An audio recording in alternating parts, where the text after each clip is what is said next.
semuanya, kami dari kelompok 3 MPA ya. Perkenalkan, nama saya Muhammad Akhalidzi Ahmadi dengan NIM akhir 399. Perkenalkan, nama saya Muhammad Almatur Rizky Jodi. Saya Amanda Edward dengan NIM akhir 1235. Saya Mariska Isabat dengan NIM akhir 1196. Saya Nindi Agustina dengan NIM akhir 1037. Jadi kita lagi ngapain tuh? Lagi di rumah. Hari ini kita Halo teman-teman semua, jadi di video kali ini kami akan melakukan kunjungan ke Tania Aquaculture untuk mengetahui proses awal hingga akhir budidaya ikan patin, yaitu pembenihan dan pembesarannya. So, stay tune ya teman-teman. Ikan patin banyak digemari oleh masyarakat karena rasanya yang lezat dan dapat diolah menjadi berbagai olahan makanan seperti gulai, pindang, digoreng, atau olahan yang lainnya. Ikan patin ini banyak orang yang berusaha membudidayakannya. Namun, untuk melakukannya harus mengetahui dulu cara pemijahan ikan patin tersebut dengan benar. Nah, teman-teman, berikut ini kami akan memberitahu loh cara berbudidaya ikan patin. Yuk, mari kita simak cara pembenihan atau pemijahan ikan patin di Tania Aquaculture. Step pertama, pemilihan induk dan seleksi induk.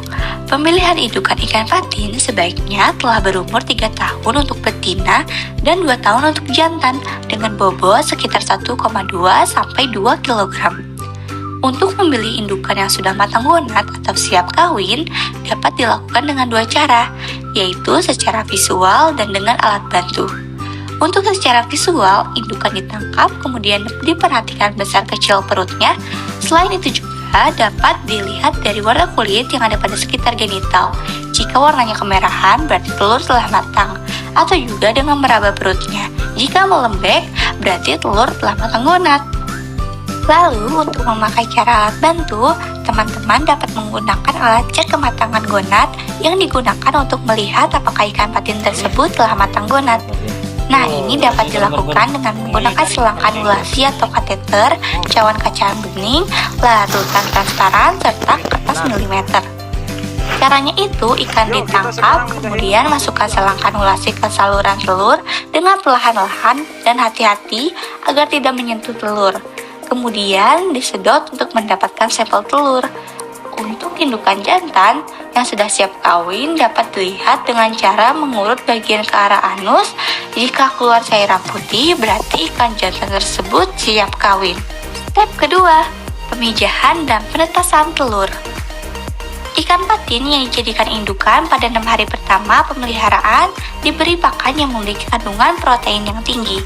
Pada hari ke-7, indukan disuntik dengan ekstrak kelenjar hipofisa, lalu ikan tersebut diletakkan dalam kolam pembenihan. Setelah sekitar 8-12 jam sesudah penyuntikan kedua, indukan diambil dengan menggunakan kain hapa. Nah teman-teman, jangan lupa siapkan wadah untuk telur pemijahan. Dengan menyuntikkan kelenjar hipofisa, masih harus dibantu dengan pengurutan atau stripping, mulai dari dada ke arah belakang, dengan menggunakan jari tengah atau jempol. Telur keluar ditampung dalam wadah yang telah disiapkan tadi. Telur yang sudah keluar kemudian dicampurkan dengan sperma jantan dan diaduk dengan menggunakan bulu ayam sekitar 30 detik. Setelah itu, teman-teman masukkan air bersih sedikit demi sedikit sambil terus diaduk selama sekitar 2 menit. Kemudian buang air dan ganti dengan air baru.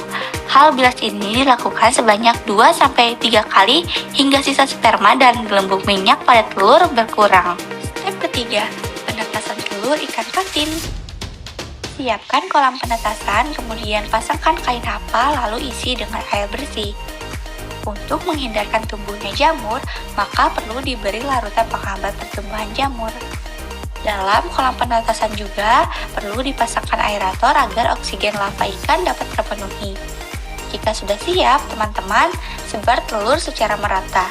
Tujuan dari penyebaran ini agar tidak menumpuk dengan menyebabkan telur membusuk.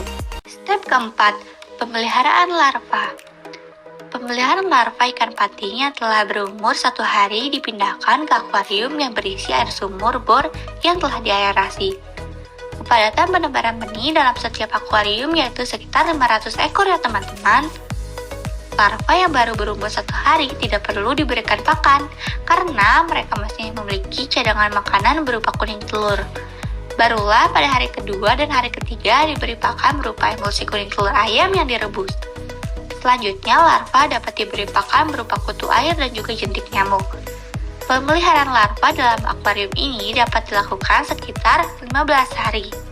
Step kelima, pendederan dan pembesaran. Ikan patin yang berukuran 3-5 cm selanjutnya dipindahkan ke kolam pendederan untuk dibesarkan. Ukuran kolam yang digunakan masih sama seperti pada tahap sebelumnya, namun diisi dengan ketinggian air sebesar 25 cm. Selanjutnya, setiap kolam tersebut bisa diisi dengan ikan patin kecil berjumlah 5.000 sampai 7.000 ekor.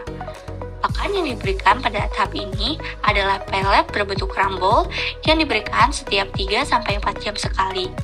Penggantian air dilakukan dengan volume sepertiga setiap harinya, lalu setiap berusia 3 minggu, rata-rata ukuran ikan bakal tumbuh menjadi 8 sampai 10 cm. Pembesaran pada tahap ini bertujuan agar ikan patin dibesarkan supaya memenuhi bobot yang ideal untuk dipasarkan, yakni sekitar 250 gram per ekornya. Step 6. Pemanenan dan pemasaran. Pemanenan proses pembudidayaan ikan patin biasanya memakan waktu berkisar antara 6 sampai 8 bulan. Ikan patin bisa dikatakan layak setelah bobotnya mencapai 250 gram per ekornya. Pemanenan dikerjakan dengan menjaring ikan terlebih dahulu, kemudian siap didistribusikan kepada pembeli. Nah, teman-teman, semua itulah cara budidaya ikan patin menggunakan kolam terpal yang berada di Tania Aquaculture. Semoga apa yang kami sampaikan ini bermanfaat bagi semuanya. Terima kasih sudah menonton ya teman-teman. Bye-bye.